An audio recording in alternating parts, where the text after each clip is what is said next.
이렇게 시간의 개념은요, 누구에게나 같은 것 같지만 누구에게나 똑같지 않고 상대적으로 느껴지는 것이기 때문에 자기의 목표, 목적지에 따라서 현재 상황에 따라서 달라지는 것이 바로 시간의 개념이에요.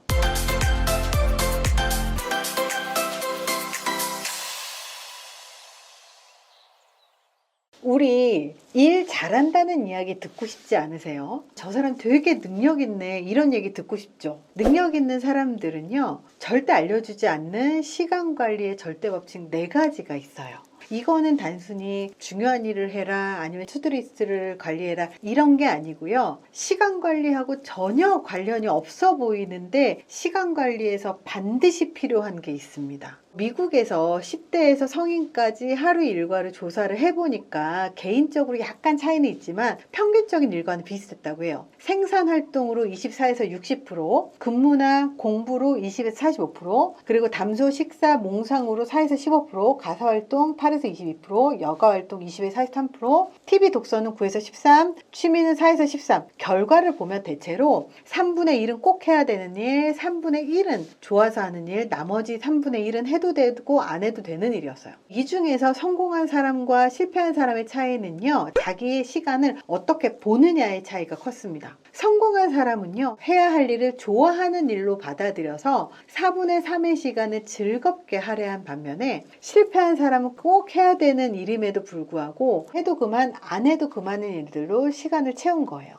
시간 관리를 잘하게 된다는 뜻은요, 그 시간의 흐름 속에서 업무와 일을 관리한다는 뜻이거든요. 시간을 관리하게 되면 주어진 시간 내에 목표를 달성하고 책임을 다할 수 있게 됩니다. 시간을 관리를 잘하는 사람들은요, 우선순위를 정해놓고 업무를 하기 때문에 일관성 있게 일을 처리를 해요. 목표에 따라서 계획을 잘 세우기 때문에 시간과 자원의 낭비를 막고, 그리고 업무 시간과 휴식 시간을 잘 조절해서 사용을 하기 때문에 스트레스가 적어요. 그래서 성공을 도와주게 되는 거죠. 시간 관리를 잘하는 사람들은요, 중요한 일을 우선적으로 합니다. 업무가 많더라도 시간에 쫓기지 않고 여유가 있죠. 계획에 따라서 일관되게 움직여요. 근데 시간 관리 못하는 사람들을 보잖아요. 그러면 중요한 순으로 일을 하는 게 아니고 선착순으로 일을 해요. 업무가 많을 때는 바쁘다가 업무가 없으면 한가로운 거예요. 그래서 계획 없이 불규칙적이죠. 그렇기 때문에 이렇게 시간 관리를 잘하는 사람들이 특별히 관리를 하는 게 있어요. 이 시간을 관리한다라는 건 사실은 다양한 것들, 즉 나의 생각과 행동과 그리고 환경을 관리한다라는 의미이기도 하거든요. 그래서 이 사람들이 단순히 시간만 관리를 하고 그리고 계획대로 착착착착 하는 게 아니라 더 포괄적인 의미에서 관리를 해야 되는 게 있습니다. 그 첫 번째가 시간의 양의 관리하고 시간의 질 관리를 함께 하는 거예요. 수능 만점 맞은 학생들이 TV 인터뷰를 하는 걸 잘 보잖아요. 그러면 진짜 얄밉게도 거의 대부분의 학생들이 수업 시간에만 공부를 열심히 하면 돼요, 이렇게 말을 한다는 거예요. 근데 공부를 못하는 학생들의 공통점은요, 수학 공부하면서 영어 걱정하고요, 영어 공부하면서 국어 걱정하고요, 국어 공부하면서 수학 걱정을 해요. 집중해야 되는 시간에 집중을 하지 못하는 거예요. 회사에서도요, 꼭 일 못하는 사람들이 회사에서 휴가 갈 걱정하고요, 휴가지에서 회사 걱정하잖아요. 이렇게 제대로 몰입을 하지 못하고 집중을 하지 못하기 때문에 양도 관리를 못하고 질도 관리를 못하는 거예요. 시간을 정량적인 측면에서 효율적으로 사용을 하는 것도 있지만 정성적인 측면에서 같은 시간 동안 얼마나 집중을 하게 되는가에 따라서 시간의 활용이 달라져요. 시간을 질적으로 잘 활용하는 건 쉽지가 않아요. 컴퓨터로 업무를 많이 처리를 하기 때문에 요즘 무심코 메신저를 켜놓잖아요. 그럼 친구가 말 걸기도 하고, 동료의 대화 소리나 전화벨, 그리고 상사의 지시, 후배의 질문, 동료들의 잡담까지 사실 내가 집중을 하고 싶어도 그 집중을 깨는 것들이 너무 많아요. 방해하는 게 너무 많다는 거예요. 평균적으로 집중을 하기 위해서 20분 정도의 시간이 필요합니다. 이런 여러 가지 집중을 방해하는 것들 때문에 이 집중 자체가 쉽지가 않아요. 미국에서 조사에 따르면 직장인은 이메일을 확인하고 전화를 받고 온라인 메신저 등을 3분에 1번씩 확인을 한다는 거예요. 그래서 이것 때문에 연간 $6,500를 낭비하고 있다고 해요. 한 가지 종류의 업무를 할 때 몰아서 하는 게 집중력에 있어서 효율적이에요. 매주 해야 될 업무가 5가지가 있다면 이 5가지를 시간대별로 매일매일 하는 거는 업무의 누수가 굉장히 커요. 차라리 하루에 하나를 아예 끝내버리고 다음날 또 다른 걸 하나를 집중해서 끝내버리고 바로 이게 훨씬 더 이 몰입의 누수가 없어집니다. 매일 조금씩 5가지를 조금씩 하잖아요. 그러면 집중할 때까지도 시간이 오래 걸리고요. 그리고 그 질이 굉장히 안 좋아요. 그렇기 때문에 조금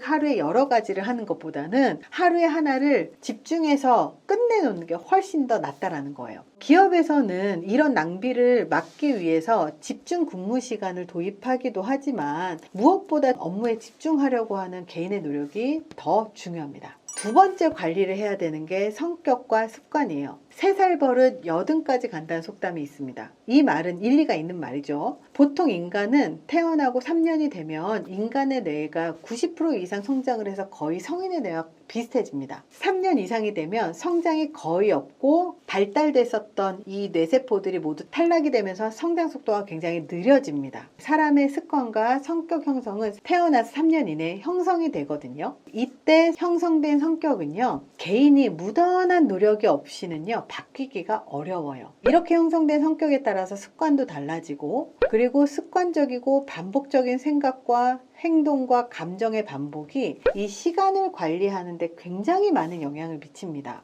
본래 게으른 성격도 있고요. 본래 부지런한 성격이 있죠. 바로 이렇게 성격이 습관을 만들어낸다는 거예요. 자신이 어떤 사람의 성격인지 돌아보는 게 중요해요. 자기가 업무 중심의 사람인지 관계 중심의 사람인지 혹은 계획을 세우고 그 계획대로 하는 사람인가, 계획을 세우지 않고 그때그때 즉흥적으로 하는 사람인가, 바쁘게 움직이면서 사는지 아니면 느리고 여유 있게 사는지. 느리고 여유 있다면 좀 더 여유 있게 계획을 세워야 되고, 바쁘게 움직인다고 해서 부지런한 건 아니거든요. 정말 몸만 움직이는지 아니면 효율적으로 생각을 하면서 계획적으로 움직이는지 이런 것도 따져봐야 돼요. 약속을 지키는 사람인가, 약속을 잘 지키지 않는 사람인가, 생각을 많이 하고 후회를 하는 편인가, 먼저 행동을 하는 편인가, 한 번에 한 가지 일에 집중을 하는 사람인지 아니면 여러 가지 일을 동시에 하는 사람인지, 혼자 일하는 것을 좋아하는 사람인지 혹은 많은 사람들하고 함께 일하는 걸 좋아하는 사람인지, 자기를 이해하는 건 굉장히 중요합니다. 사람들이 자기를 고려하지 않고 계획만 세우는 것에서 실패를 하거든요. 그렇기 때문에 자기 자신, 자기의 성격, 자기의 습관을 파악을 하는 건 그 무엇보다 중요합니다. 3번째, 환경이에요. 업무를 할 때 책상이 얼마나 효율적으로 정리가 되어 있는가에 따라서 업무 효율이 달라집니다. 책상 위에 컴퓨터의 위치, 서류의 위치, 전화 등의 위치에 따라서 동선이 달라지고 범위가 달라져요. 예를 들어서 왼손으로 전화를 받아야 되는데 전화기가 오른쪽에 있다면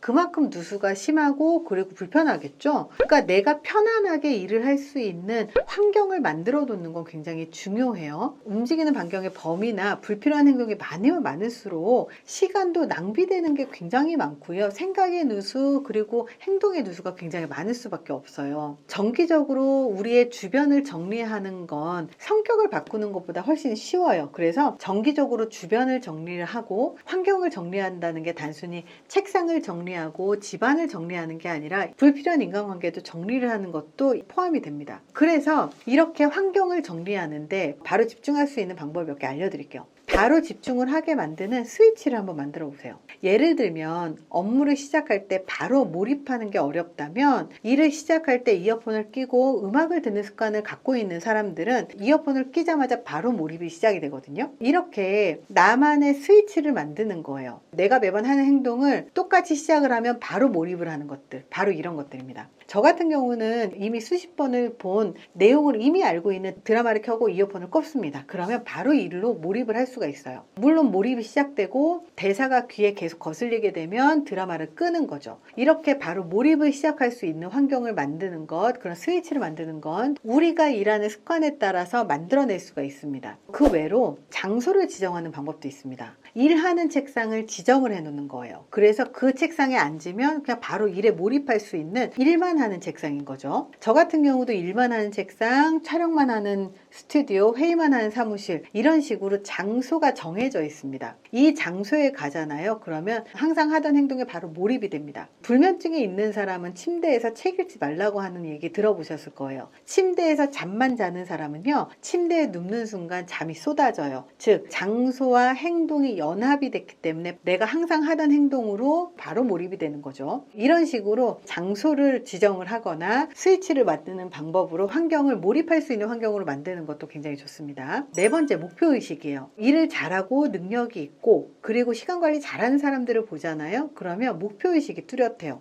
자기가 무엇을 집중해서 해야 하는지 아는 사람과 알지 못하는 사람은요, 시간을 사용하는데 많은 차이가 있어요. 목표는 시간을 관리하는 데 있어서 가장 중요한 개념 중에 하나예요. 목표를 이루고자 하는 생각이 얼마나 강한지에 따라서 시간을 관리하는 방법에 차이가 날 수밖에 없어요. 시간 관리는요, 바로 이 목표에서부터 시작이 됩니다. 목표가 없는 사람에게는요, 시간 관리라는 개념은 아무런 의미가 없어요. 자기가 목표로 삼은 것을 짧은 시간 내에 달성하고 싶은 의지가 없는 사람은요, 시간이라는 개념이 그렇게 중요하지 않은 거예요. 한 달이라는 시간의 중요성에 대해서 궁금하면 만삭이 된 산모에게 물어보면 되고, 일주일은 주간지 편집장에게, 1시간은 연인들에게, 1분은 차를 금방 전에 놓친 사람들에게, 1초는 사고의 순간을 모면한 사람에게, 100분의 1초는 올림픽에서 금메달을 놓친 메달리스트에게 중요한 시간이죠. 이게 바로 아인슈타인이 말한 상대성 이론입니다. 이렇게 시간의 개념은요, 누구에게나 같은 것 같지만 누구에게나 똑같지 않고 상대적으로 느껴지는 것이기 때문에 자기의 목표, 목적지에 따라서 현재 상황에 따라서 달라지는 것이 바로 시간의 개념이에요. 목표가 없는 사람에게는 시간 관리라는 의미가 아예 없겠죠. 이번 시간에는요, 일 잘하는 사람, 능력 있는 사람들은 절대 알려주지 않는 시간 관리의 절대 법칙에 대해서 말씀드렸는데요. 지금까지 시간 관리라고 하는 게 양을 관리하는 것, 그리고 프로세스를 관리하는 것, 투두리스트를 관리하는 것, 중요도를 관리하는 것, 아마 이렇게 양적인 측면에 집중을 해서 이야기를 들으셨을 거예요. 하지만 시간 관리라고 하는 건 단순히 양만 관리해서 되는 게 아니라 시간의 질도 관리해야 되고요. 그리고 환경도 관리해야 되고 나의 성격이나 습관도 고려해서 나에게 맞게 만들어 나가는 거거든요. 이렇게 시간 관리라고 하는 게 단순히 시간만을 갖고 이야기를 하는 게 아니라 결국은 내가 어떤 삶을 살고 싶은지, 어떤 목표를 달성하고 싶은지가 중요하기 때문에 시간 관리라고 하는 건 단순히 시간만을 보는 건 아니라는 점을 기억하셨으면 좋겠습니다. 이번 영상이 도움이 되셨길 바랍니다. 감사합니다.